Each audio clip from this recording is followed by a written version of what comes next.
நம்ம எல்லாருமே solar water ஹீட்டரை பார்த்துருப்போம். இது எப்படி வெயில் பட்டோன்னா தண்ணிய கொதிக்க வைக்குதுன்னு தெரியுமா? இதில பார்த்தீங்க அப்படின்னா 2 டியூப் இருக்கும். ஒண்ணு அவுட்டர் டியூப், ஒண்ணு இன்னர் டியூப். இந்த 2 டியூபுக்கு நடுவுல வேக்யூம் இருக்கும். அதாவது காத்தே இல்லாம இருக்கும். அவுட்டர் டியூப் பார்த்தீங்க அப்படின்னா, ரொம்ப கிளியர் டியூபா இருக்கும். இன்னர் டியூப்ல பார்த்தீங்கன்னா, பிளாக் கோட்டிங் குடுத்துருப்பாங்க.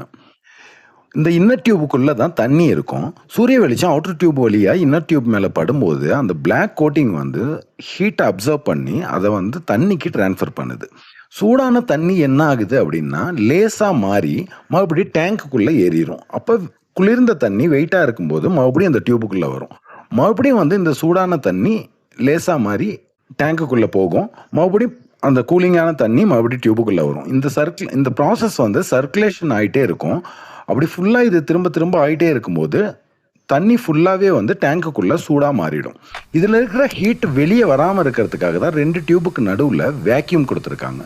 ஸோ இத தாண்டி வந்து ஹீட் வந்து வெளிய வராது. இதுல வந்து எலக்ட்ரிசிட்டியோ, இல்ல வேற எந்த சோர்ஸுமே கிடையாது. நேச்சுரலா இந்த சர்க்குலேஷன் ஃபுல்லாவே நடந்துட்டு இருக்கும். இதுக்கு பேரு தெர்மோசிபான் பிரின்சிபல்னு சொல்றோம். இந்த தகவல் உங்களுக்கு பயனுள்ளதா இருக்கும்னு நான் நம்புறேன். நான் உங்க மின்சார மனிதன்.